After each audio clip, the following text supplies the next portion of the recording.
We built the world's fastest children's sled by slapping 2 jet engines on an iconic Canadian pastime, the GT Snow Racer.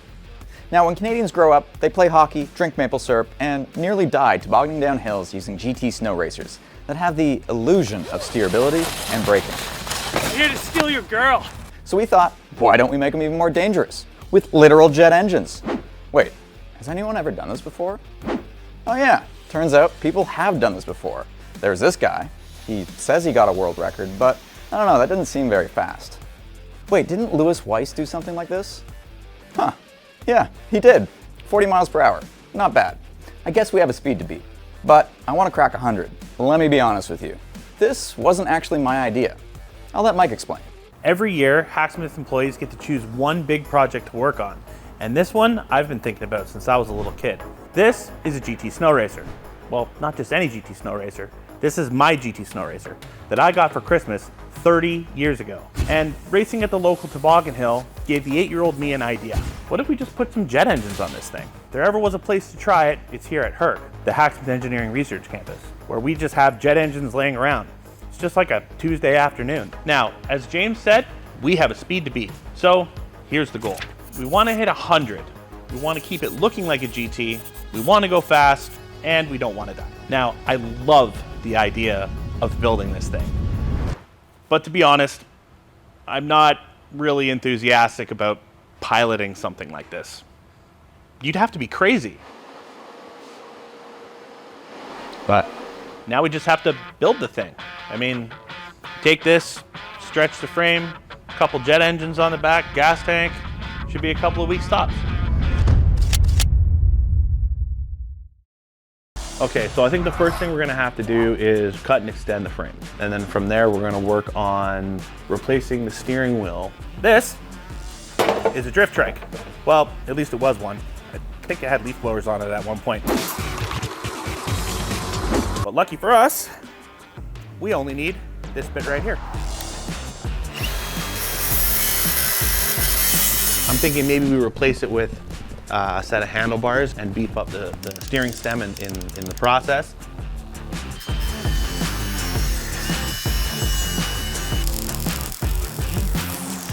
Now that we've stretched our frame, our skis are just too short. I've trimmed the ends off of a pair of skis, and the idea is to blend them together. So there's a couple of different processes that you can use for attaching 2 pieces of plastic together. For safety, I'm going to be using basically a little bit of all of them. I'm going to be using an adhesive to bond the skis together. Then I'm going to be using a series of heated staple, so there's actually a physical connection between the two, not just chemical. It's a whole process, but as I said, it's rather safe than sorry when you're going 100 kilometers an hour on a kid's toy. This is the seat from our GT. This thing is, well, not very comfortable. Like, would you want to go 100 kilometers an hour on this? Probably not. I don't. So we're going to be replacing it with this. This is a motorcycle seat. Got a bit more comfort, hopefully give it a bit more grip. We're going to go with this. Well, this is our gas tank design. The reason why we didn't buy one is because, well, really, there isn't anything out there that's going to be the right size. This one fits perfectly up underneath the seat, in between the chassis rails, and it's going to be the right size and carry the right amount of fuel because we don't want to carry any more weight than what's absolutely necessary. Now, we just have to make this out of metal. Perfect. Now we just have to make sure it doesn't leak. Well, it's a good boat. Oh yeah, okay. Gas cap sealed, so now we're seeing all the leaks. Well, seal her up. I suppose so. Back to the bench. I'm not seeing much for bubbles here, Mike. We got ourselves a gas tank. And for power, we're going to be using these. These are our KingTech 320 turbines. We've had them on a few projects in the past. If you want to know more about them, you can check out those videos. But these are what we're going to use to power our GT Snow Racer. So we've got our speed figured out. We know we want to go fast. But what about stopping? What about braking? This is completely different than a car where you have a disc brake on a wheel. So I'm thinking we use a parachute, just like dragsters. A big parachute that'll deploy, catch the air, and slow the sled down. This is our official first try of deployment of the parachute for our GT. We're kind of lacking snow, so we figured this was a decent enough option. And the weight of this cart, very, very similar to the weight of our GT. We're hoping it's kind of an accurate representation of what to expect.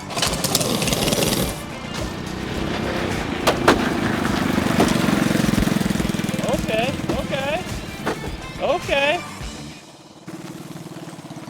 Did you feel it at all? Nothing, eh? No. There's not a lot of deceleration there, is there? No. That's not good. Maybe we're just not, honestly, I don't think the go-kart can go fast enough. Like, because we're only hitting like 40 or 50 kilometers an hour, right? So that's probably why. So anything below 50 will need some other brake of some sort. I'm thinking we apply a scoop or a claw underneath the machine that'll dig into our race surface and slow us down to a stop. The thing is that we're still kind of figuring out what kind of track we're going to be running this thing on. And so I needed to make a brake that would work in both snow and ice. So that's why the big flat plate is kind of act like a big snow plow. If we get on ice, we need something that can actually dig and grab and, you know, they get down into the ice with. So that's what I'm hoping the teeth will do. So that'll stay up there. We'll have a release pin. The pin will hold it in place. You hit the brakes up front and you stop. Connect the red wire, why don't you? Like, you know. Mike, what's this box for? This is going to house all of our electronics that we need to run our turbines. The reason why we have to get kind of all of them inside is just the environment this thing's gonna be running in. We have a lot of snow, water, wind, ice, everything flying everywhere. They're not really meant to be in that type of environment. So we need to waterproof everything to make sure that we don't light all this on fire. That would be bad and we won't go fast. We'll go slow and that'll make me sad. If you're interested in how the electronics work, check out the diagram on maker.io.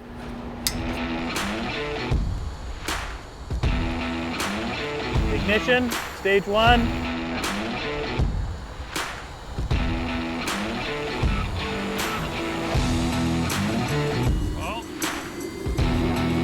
Stage 2. Stage 3.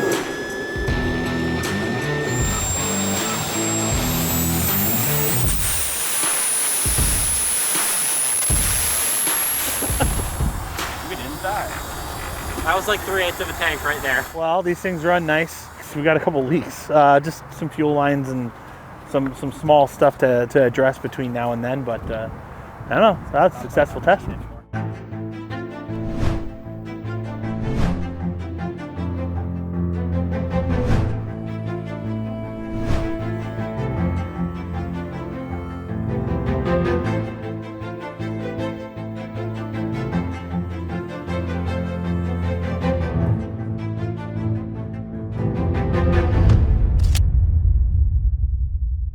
It was finally time to test this thing, but Mother Nature had other plans. It was super mild, none of the lakes froze over. It was the worst winter for snow, period. I mean, we had maybe an inch of snow on the property here that we got to test on. We had reliability issues with the jet engines. Now these things have been through the ringer. At that point, we decided, well, it's not gonna happen this year. The weather is just not there. So we finally said, okay, forget it. Let's tear these motors out. We're gonna put them in a box, we're gonna ship them off, and we're gonna get them rebuilt. We decided to curb the project.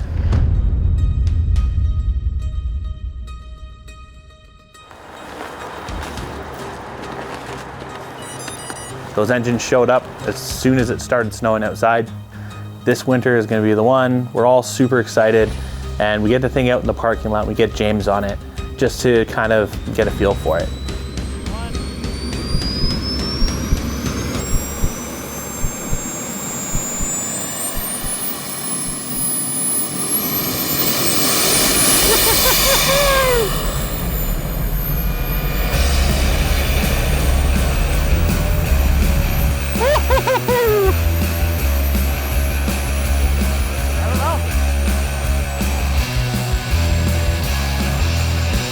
Pretty good, pretty good.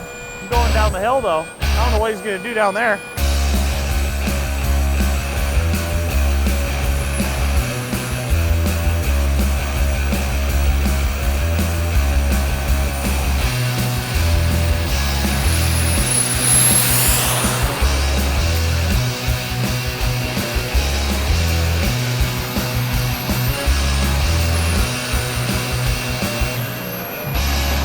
Let's go. See how fast that thing moves? Holy shit.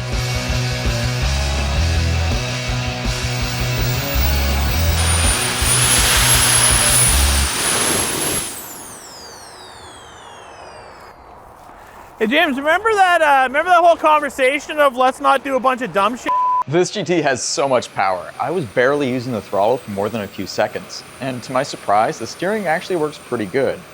But the brakes, well, they barely did anything. So we looked it over together and came up with some improvements and a few creature comforts, like knee pads and an adjustable height seat. Like if I just have an open field, I think I'll be fine. So we just put So I think like before we hit the ice, we should find a farmer's field. So we secure a farm field, which is great. Farm field is about a mile long, and it had been snowing like crazy, unbelievably deep. And it was cold and it was extremely windy. We were dealing with crosswinds, 60, 70 kilometers an hour. But we made the trip. We said, we gotta try it and see how it performs. So we throw the thing in the snow and it just flops.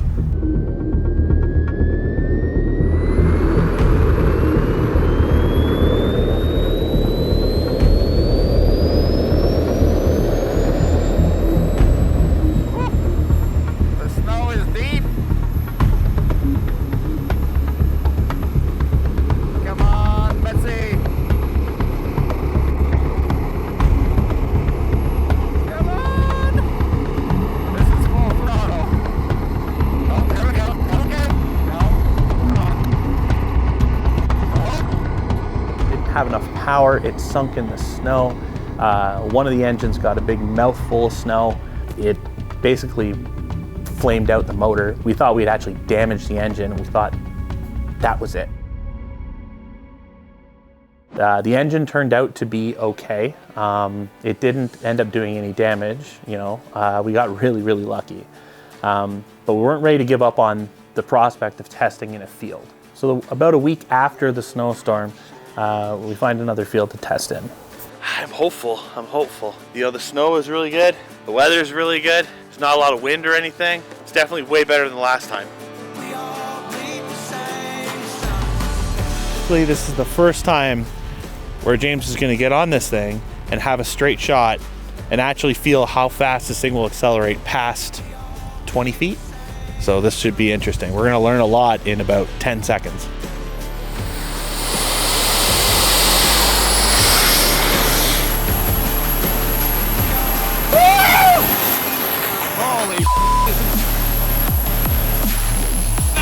Oh God, 53, 55. Holy. That thing took off like its tail's on fire. Oh, he's getting squirrely. This is way too nasty. Oh man, he almost put it in the cabbage. Oh. I hit 60.7. You hit 60. Yeah. Oh, okay. I said it looked like you hit 50. With the bounces, it felt like I had nothing under, like, if I didn't hold it straight or if something happened, Yeah. I don't know what kind of crash that would be. The one thing that we did learn about running it at that field, it's actually quite maneuverable and actually a lot of fun.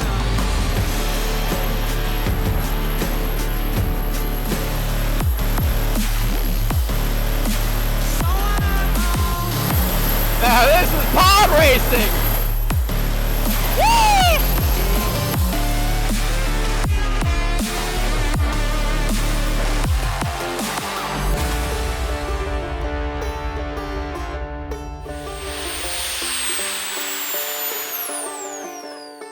We all kind of came to the same conclusion.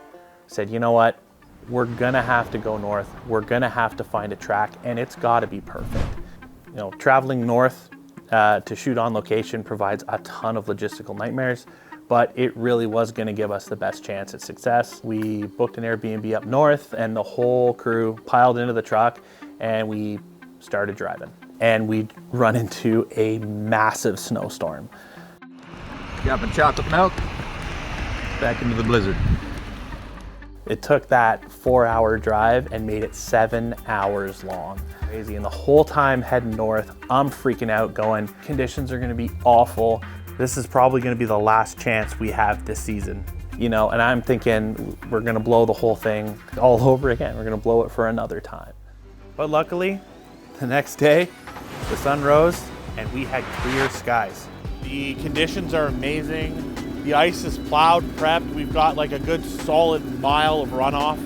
I'm thinking this will be the fastest anyone's ever gone on a jet-powered GT. It's so cold that the oil is like almost gel. It'll be really good for the jets though. Kind of a bit of a special place too. It's a track that's completely maintained by local snowmobilers that use it specifically for snowmobile drag racing. Why can't I put that on mine over there? Well, we've got the original one here. Yeah? And then that's kind of the evolution where it turned into this. Really? It's been a bit of a passion project at the shop over the past couple of years. Really? Yeah, and this is the first time we're going to have it wide open and see what happens. Oh, really? We're hoping that we can get a kid's toy running over 100 kilometers an hour. Holy really? Yeah, it even runs the drag pairs here. Really? Yeah. Holy Yeah. You can run that summer and winter. When I first seen that, man, I said, holy this is unreal. You got to buy that invention somewhere? I know you see a lot of it on YouTube, but nothing around here. Well, that's where you're going to see it. Yeah. For our YouTube channel. Oh, are you? YouTube channel? Yep, that's what we do. Watch that every goddamn day. Now this is the first time on ice, so we don't know how it's going to handle. We don't know how it's going to perform. So this is just a shakedown run to see what the track feels like, what the GT handles like. Okay, boost pack in, loop key in. Are we rolling on everything? Snap the throttle, fire it up.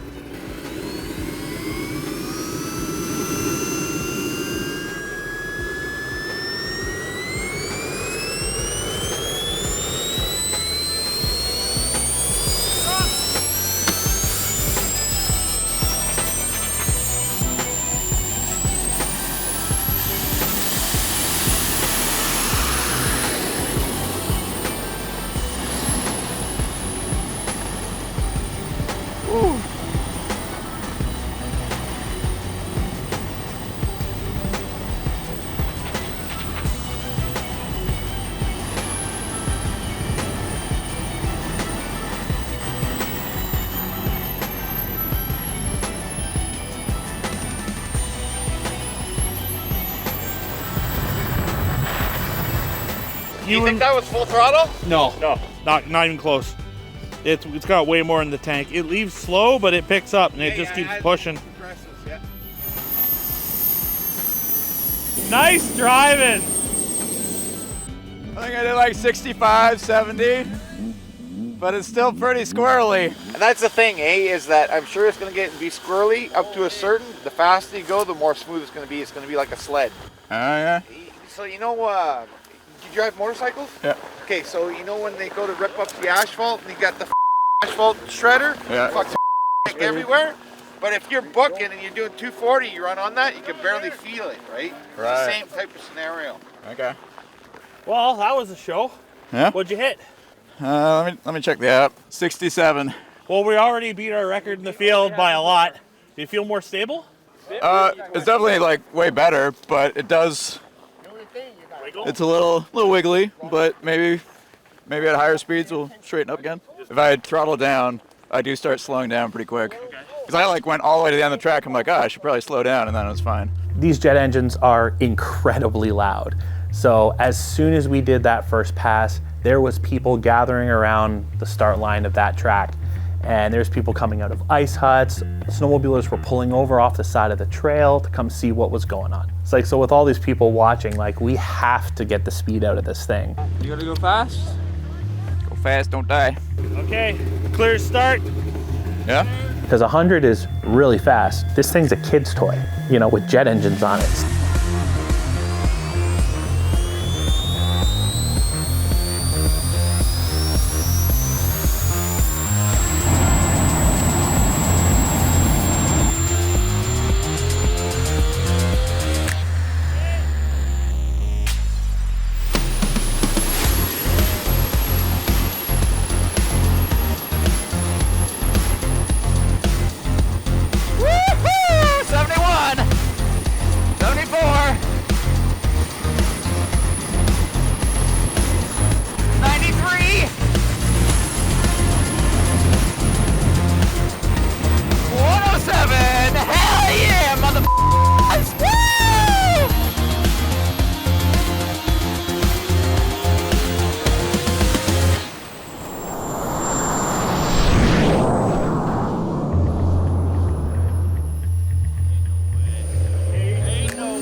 That is what I'm talking about! Woo! Let's see it, let's see it. There is no way. No way. Dude. 106.8. 106.8! Yes! And she had way more in her. Oh, man. I was like taking it easy, then I looked down, I'm like 90. I'm like, all right, let's break 100. You gotta be kidding me. 106.8. Unbelievable. We broke that record just right then and there. We could have wrapped up, we could have gone home, but we have to answer the question, what is this thing capable of? In our last run, James outran our chase snow machine. So we're gonna borrow my friend's drag sled, which goes way faster, to see if we can keep up. We're gonna hold this thing wide open. We're gonna finally see what this thing can do. He's amped, I'm amped, the cameras are rolling, we're ready to rock and roll.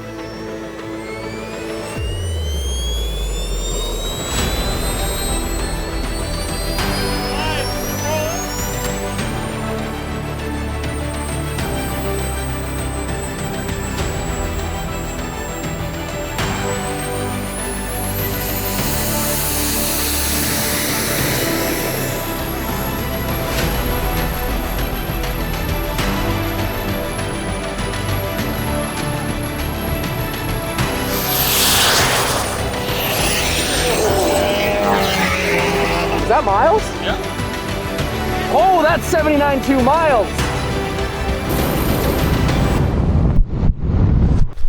What was it? Oh, did he? Yeah. Really? Did it roll it? I don't know. I think.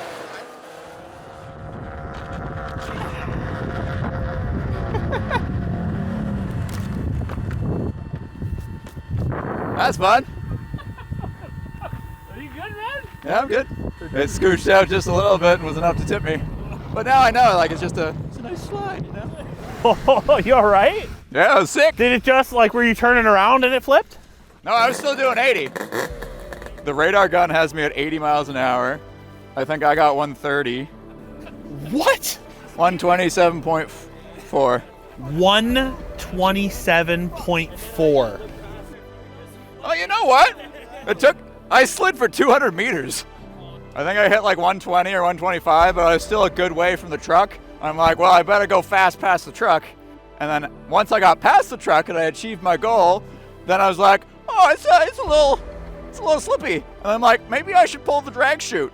And just as I thought that, then I ended up sideways. After watching the footage of the crash and reflecting on what happened, I think I literally crashed because I let off the throttle. You see, when the throttle was pushing me forwards, that's helping me stay straight. But when I turned the throttle off at 130, there was nothing to keep me straight, and suddenly, that's when I slid out and crashed. But luckily, the ice was pretty forgiving. It does make me wonder though, how fast could this really go? The only concern is stopping. Yeah, this is what happens when you let the inner child dictate what you make, right? I love it. So that was mine when I was a little kid. Aww. So that's where it all started. Aww. And this is where we're at now. I have a big sense of pride. You know, this kind of thing was a very Canadian thing for me. It was a very big part of my youth. Big sense of pride in seeing it break that record and go so far beyond. Everyone up there was super nice and welcoming. It was a great experience.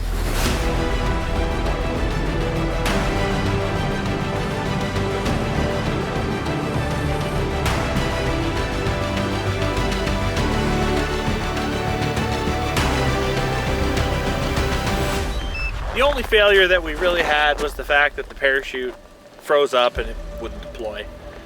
But I'm going to point out something that I've kind of been saying from the beginning, and I think it's important. Brakes are for quitters. You're going after speed, and if you're stopping, you're not going faster. What do you think we should strap jets to next? Oh, you could strap jets to anything and I'm in. That's just me. I don't know a lot, but I do know going fast. Hey James, how can people support our projects? Well, you can sign up for updates on the Smith Blade, which is so close to being done, the Smith Blade Lite, which is a 7-in-1 ultralight pocket knife multi-tool, is done, and we're just finalizing the Pro, which features very slick side-mounted bit storage like that. Today we've actually been testing how strong our blade is. So we're seeing if you're to misuse your knife as a pry bar, which we don't recommend, when would it break? And the results are looking pretty good so far, with the light being pretty damn strong, holding up to 40 kilograms before breaking. Sign up at hacksmith.store. There's a link in the description below.